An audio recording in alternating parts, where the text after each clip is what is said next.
Hi guys, how are you? So I promised a little tutorial on how to make a flower, so let's jump right to it. The first thing that I do is I make lots and lots of petals. And when I say a lot of petals, I mean a lot of petals. So I am actually going to lay them out like this and leave a little space between them. I won't do all of them in this video. I have some pre-made like half-done flowers just for the sake of time, but I do want to show you this part though. When you're making those lots of petals, I am not just looking to like make them touch. After they touch, I still keep making petals. And when you see the one that I kind of pre-made for you, you'll see what I mean. But like this isn't enough. I keep going. And I keep on adding and adding and adding until I have several layers of them. So what you're going to end up with, here's my pre-made one, is something like this. It's the same thing that I was doing, just a lot of these petals over and over and over. So next thing is you can leave them round or you can notch them. That is a preference of whatever flower you're making. So see how they're notched there? So you can do that. I mean, there's all sorts of, sorry, I misplaced this guy. Go back. And then what I like to do is indent each one in the middle like this. And they do move and it's a pain.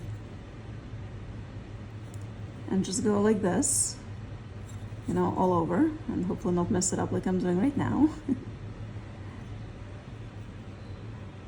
And so what I do with these flowers actually is I'll sculpt like one of them and then I cast them in silicone so I don't have to do this again. Because they really can take a while. And I'm not doing a good job right now because it's pre-made, so now it's cracking on me, but you get the idea though.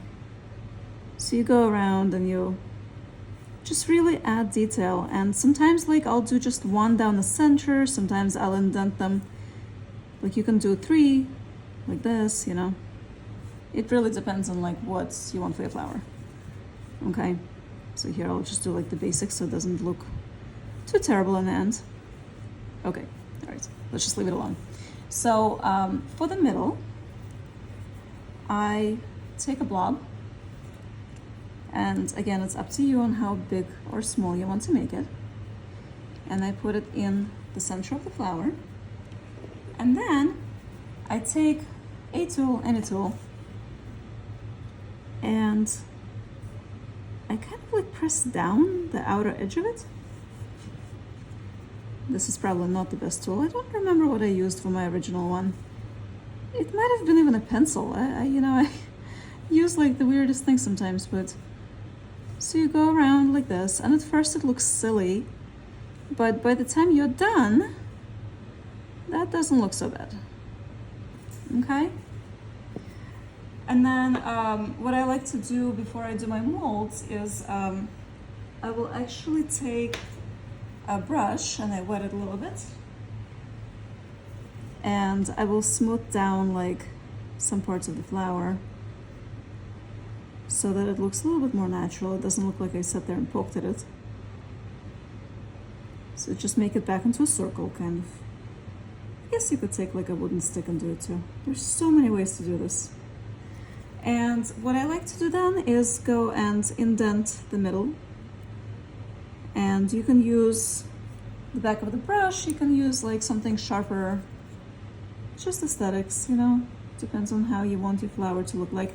If you want to do like a second round of pressing down the middle even more, you can do that. You can almost make it like a like one of those like really fuzzy flowers, with really fuzzy middles.